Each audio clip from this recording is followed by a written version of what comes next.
All right. In a short while, we'll be delighted to be joined by Yasmin Sherif, the Director of Education Cannot Wait. She will brief you on her recent visit to Moldova and efforts to support Ukraine refugee children. On Ukraine, I can tell you that yesterday afternoon, separate letters were handed over to the permanent missions of the Russian Federation and Ukraine.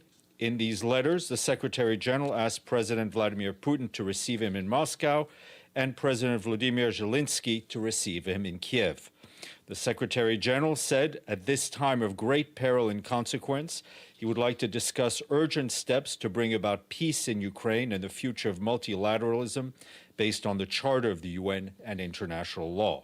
He noted that both Ukraine and the Russian Federation are founding members of the United Nations and have always been strong supporters of the UN.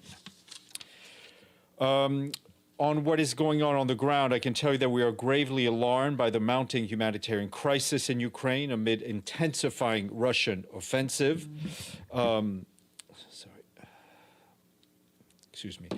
I can tell you that we are gravely alarmed by the mounting humanitarian crisis in Ukraine amid an intensifying Russian offensive in the east of the country.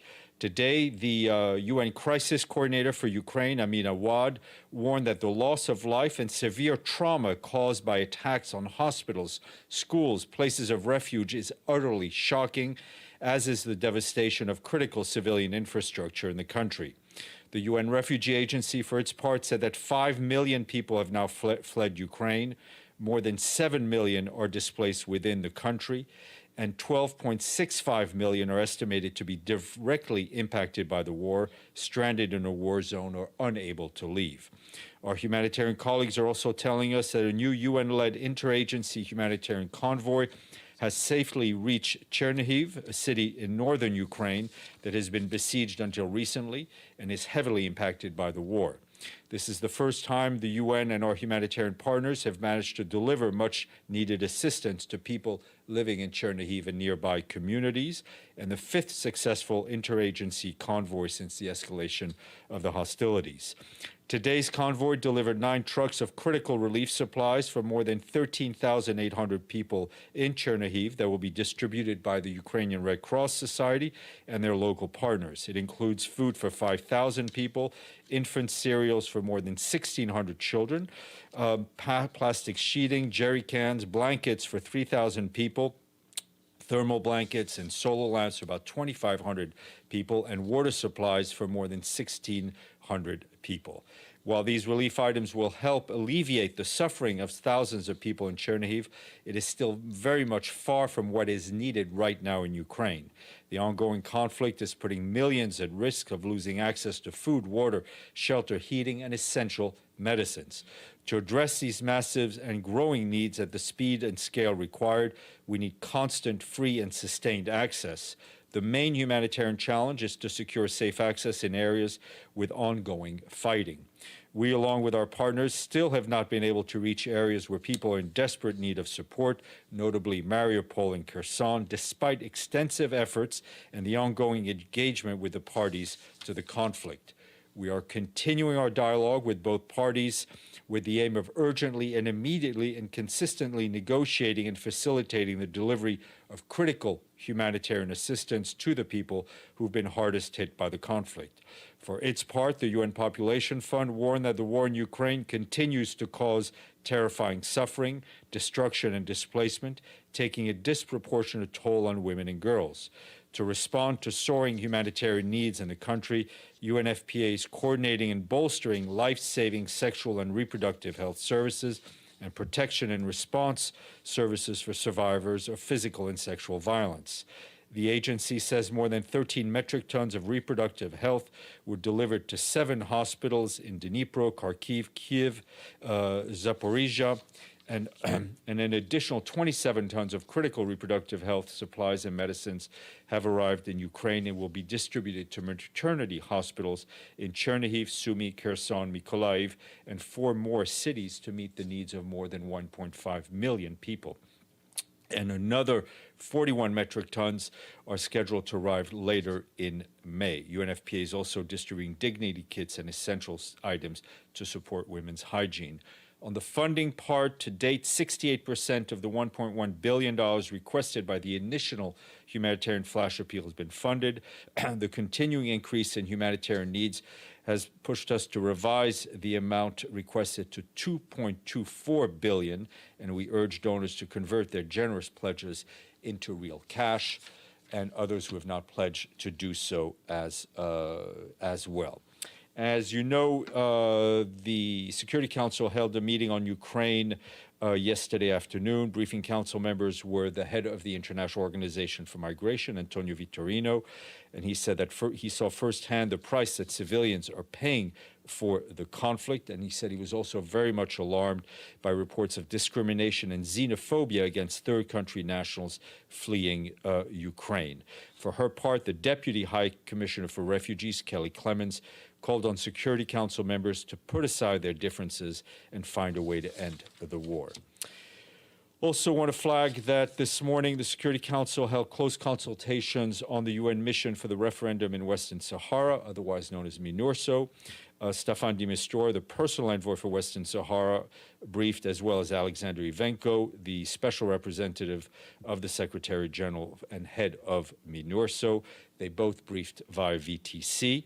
And this afternoon, Caroline Ziade, the new special representative for this Secretary General in Kosovo and head of the interim administration there, mission there, will brief Council on the situation in Kosovo. She's expected to urge Pristina and Belgrade to engage constructively and more actively in the EU-facilitated dialogue. And we'll share those remarks with you. Our colleague Amina Mohammed, the Deputy Secretary General, left for Washington this morning to attend the 2022 spring meetings of the World Bank and the International Monetary Fund, as well as related events. She'll be back here tomorrow. As you will have seen, we issued a statement about an hour ago on Jerusalem, in which the Secretary General said he remains deeply concerned by the deteriorating situation in Jerusalem, particularly incidents in and around the holy sites.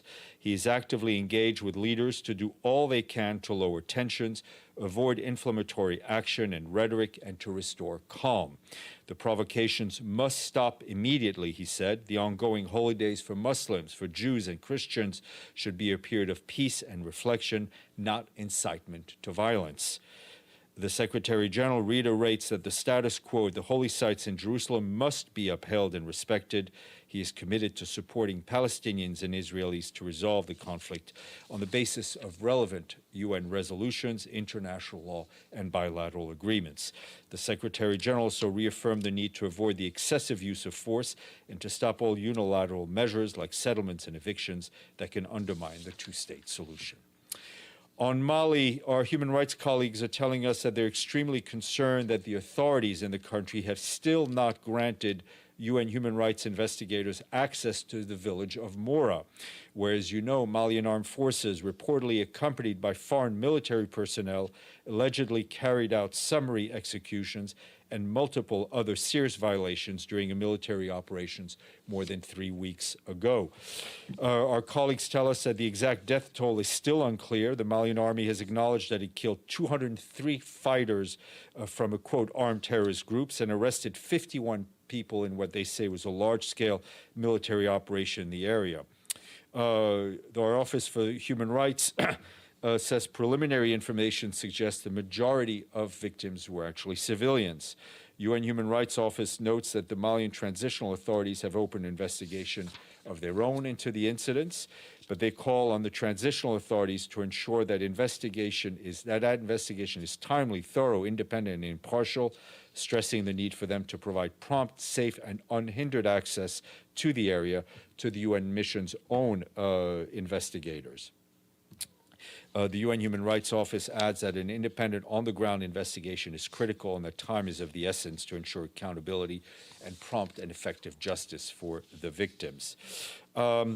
In the Central African Republic, the humanitarian coordinator for the UN there, Denise Brown, today strongly condemned attacks on humanitarian organizations.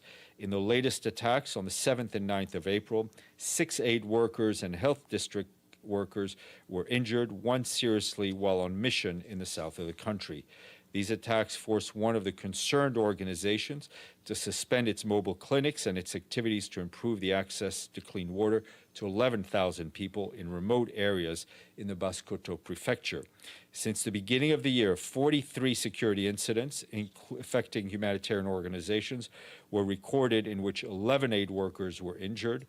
These security incidents hamper the delivery of humanitarian assistance, on which more than half of the population depends. Last year, at least one security incident per day affecting humanitarian workers was recorded. And a quick update from South Africa, where our UN colleagues are telling us that they are working closely with the national and local authorities to provide support to the regions impacted by last week's devastating floods. This includes resources and programs to meet the needs in the provinces of KwaZulu-Natal and Eastern Cape. Our team is working with partners so that vulnerable communities have access to dignity packs, blankets, food, and other necessities. And they are also working to restore access to services as well as internet connectivity while ensuring access to health treatments. Our team is also deploying a specialized group to provide technical assistance to town planning, climate resilience, and adaptation. They will visit the impacted provinces in the coming weeks to develop a long-term plan for support and assistance, which adds on to support provided 3 years ago on flooding. Quick update from Thailand, where the team there, led by resident coordinator Gita Sabaral, said they are continuing to support Thailand's efforts to tackle the impacts of the COVID-19 pandemic. Over 12 million people have benefited from UNICEF's cold chain equipment, along with about 3 million syringes provided to hospitals and health centers. For its part, UNESCO has boosted digital skills for 280,000 Thais, including youth and adults in non-formal education, while UNDP and the International Labour Organization provided vocational training to nearly 20,000 women and persons with disabilities impacted by the pandemic. In addition, the Food and Agriculture Organization is improving supply chain resilience through 10 smart farming pilot sites. The agency is also helping medium and small enterprises in 66 provinces to reduce food waste in livestock, fisheries, rice, snack food, and dairy products. Want to note that tomorrow our guest will be Michael Dunford, the World Food Programme's Regional Director for East Africa. He'll join us remotely from Nairobi to discuss the current drought in the Horn of Africa, and I will end with a quick note in Chinese, Zhong Wen Ri Kuai Le, which, as you all know, means Happy Chinese Language Day. Happier note, we thank not one but 2 capitals today. Our friends in Dhaka and Ashgabat have paid their checks, have sent in their checks, which have been cashed for the regular budget for 2022. So we say thank you to our friends in Bangladesh and Turkmenistan. James. Thank you. Can I ask you more about the letters that the Secretary-General has sent to Ukraine and Russia? What is the idea of this visit? Is the Secretary-General planning to be himself a direct mediator to try and come to a solution in this crisis, and how quickly could such a trip be arranged? We're going to take things one step at a time. So the letters were sent. The idea would be for him to go to both capitals, to Moscow and to Kyiv, to meet with both presidents, to discuss whatever urgent steps can be taken to stop the fighting. I'm not going to give him a label in terms of what he will be doing, but this remains part of the Secretary General's good offices, which he's been talking about really for quite some time. A couple of follow-ups. And in terms of timing, I think first we have the first stage, so to speak, is getting a response from both capitals. This follows his call for the humanitarian pause, the 4-day humanitarian pause over Easter. Can you first give me whether you've had any, we know what the Ukrainian reaction is, have we had any reaction from the Russian Federation? Because if you're going to have a pause over Easter, time is very short. We've noted the comments made by the Deputy Permanent Representative of Russia yesterday in the Council. Let's be honest, the important response is what happens on the ground and when and if and when the guns can be silenced. We have not seen that today. Two new initiatives then from the Secretary General in recent hours follows a letter that was sent from more than 200 former UN officials, including people like Andrew Gilmore and Jeffrey Feltman, which seemed to take a little bit of a swipe at the SG and said he needed to intensify his personal diplomacy. Are these initiatives in response to that sort of criticism? No. I mean, as you can imagine, these initiatives are things that are not cooked up in some lab in a few hours. The Secretary General has been working on this for quite some time. And I think, as the letter said, the people who signed it, who I'm sure are full of goodwill, as they said themselves, they don't know what may be going on behind the scenes. The Secretary General has done appeals to silence the guns before. He has been directly involved in trying to get humanitarian pauses by sending Martin Griffiths to Moscow and to Kyiv. And I think you were here. I think the day the fighting broke, and I think his very direct and emotional appeal to the president of Russia. So this is all part of his engagement since the conflict started.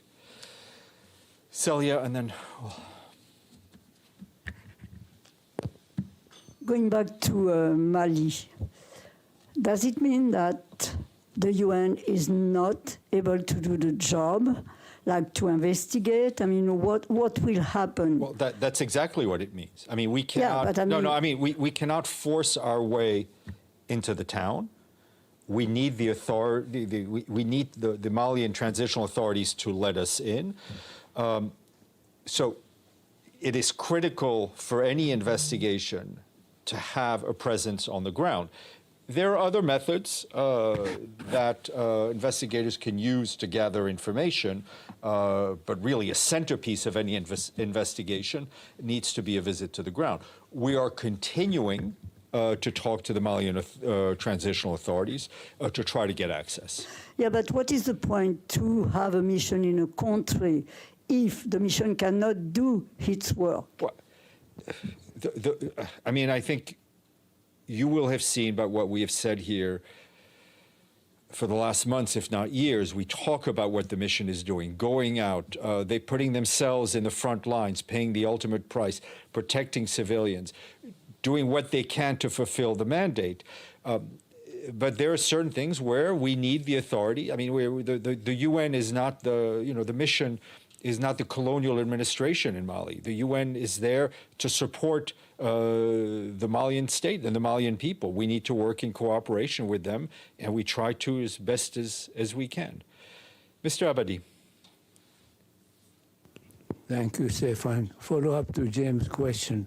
If the Secretary General gets invited to Moscow and to Kyiv, who will accompany him from here? Besides yours truly, who would? But I mean, we'll take it one step at a time. We will share with you information on the delegation when we reach that step. Jen, and then Stefano. Thanks. Further on that, have you gotten any indication that these requests would be welcomed or accepted? No, we have not. The letters were handed over in person to both representatives, both permanent missions yesterday. We have not received any news so far. Stefano. Yes, one question on Libya, one on a follow-up on James. The talk in Egypt didn't go well, and so they talked about an agreement on a constitutional frame to arrive to election. So what is next step in the sense that can we still believe that that this election are going to happen, and that Williams is she, what kind of communication she had with the Secretary General about those talks? And then a follow-up on the question James did. I remember being in this room when it was said that the Secretary General was going to the Olympics, and we asked why not instead of the Olympics. Will it be more important to stop in Moscow and Kyiv? Any regrets about not doing this before? No, the Secretary General, I think, has been extremely methodical, has been doing what he thinks is the most practical and the best way forward for him to deploy his good offices and the work of the UN. He went to Beijing.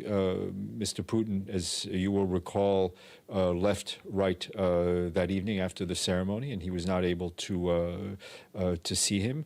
We had been in verbal contact with the permanent mission of Russia a number of times to try to get at least direct contact between the Secretary General and the President. That did not happen. He is. We are. There are no. I mean, we are moving on a path that the Secretary General has established. That the regret is that this conflict keeps going, and that the people keep suffering. Right. Oh, Libya. No, I mean.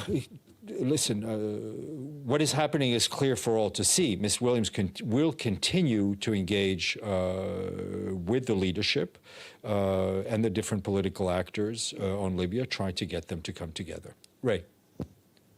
Thank you, Stefan. 2 days ago, Mr. Martin Griffith in this room said that for the Russians, the humanitarian truce or ceasefire is not a priority. Are there any development that encourage the Secretary General to send these letters or any comment about that? I mean, there's been what is going on the ground is as clear to you as it is to me. The fighting is continuing. Civilians continue to be in the crosshair. Civilian infrastructure continues to be destroyed. We are trying multiple avenues and multiple ways to try to get this conflict to end, and at least in the short term, get some sort of a silencing of the guns so we can get humanitarian aid to those who need it. Celia. Did you have another question, Mr. Abadi? Go ahead, Celia, vas-y. Going back to the letters, did the Secretary General send letters before to Putin or to Zelenskyy, and we did not know about? How come we know it today, just after the contacts had been had verbally before messages were passed through the permanent missions. Okay. Mr. Abadi. Thank you, Stefan.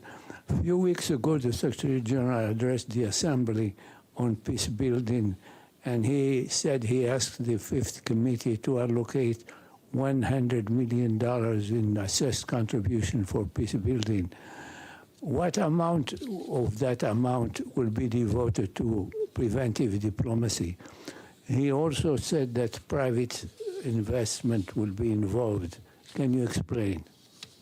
Well, I mean, we've private, I think money from outside sources is exactly what that means. The money for, I mean, peace building is, in a way, a form of preventive diplomacy. All right, let me go to Benno on screen. Benno? Thank you so much, Steph. Also, I wanted to say I love your tie, but I have a follow-up to obviously. If one of the sides doesn't agree and doesn't want the Secretary General in their capital, would the Secretary General still go to the other country, or would it be just a trip if he to both the countries? I think we're going to take this one step at a time. We will wait to see responses, and then we'll make decisions, appropriate decisions based on the responses that we receive. Okay, any more questions in the chat? Unless, hold on, you're not yet in the chat. You're in person, James, but I will get to you. Abdelhamid, please. Thank you, Stefan. On April 13, Mauritania said that 2 of its nationals were killed near the border of Western Sahara in the disputed area near Gargarat or somewhere there.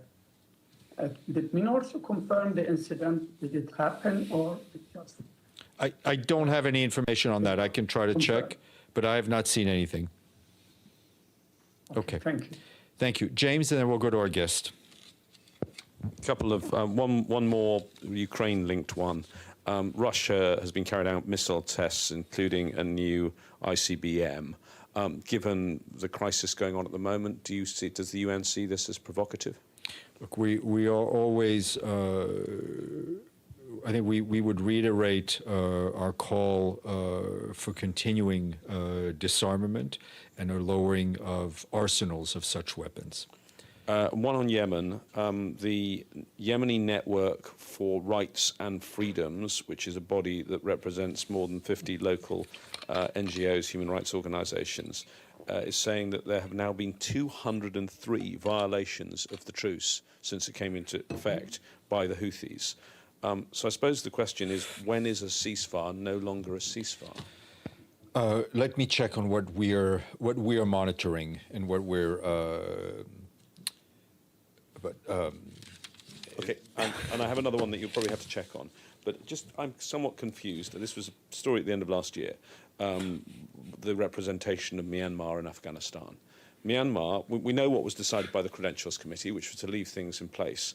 And yet, in other parts of the UN system, like the ICJ, the military junta has been allowed to speak, and in the Human Rights Council, it seems the seat is empty. I mean, it doesn't seem. You would think there'd be a joined-up approach to this. You would. A country or a government is either part of the UN or not. I understand. I mean, I think in terms of the ICJ, it is up to the ICJ to decide to make a sovereign decision, so to speak, for the judges to make a sovereign decision as to who they are willing to hear from and on whose behalf people are speaking. So I think that's for them to say. Yeah, I mean, if there is a seat empty in Geneva, there's a seat empty in Geneva. I mean, these are complicated, if not somewhat unseen situations that we've seen. And so it's the UN. You would think some things happen, but in fact... But is the Office of Legal Affairs looking at this? It's... the Office of Legal Affairs provides the Secretariat for the Credentials Committee, but at the end of the day, it is a decision for member states to accept or not to accept. And it is definitely not for the UN Office for Legal Affairs to tell the ICJ judges how to run their court. On that note, I will get our guest, who's been very patient.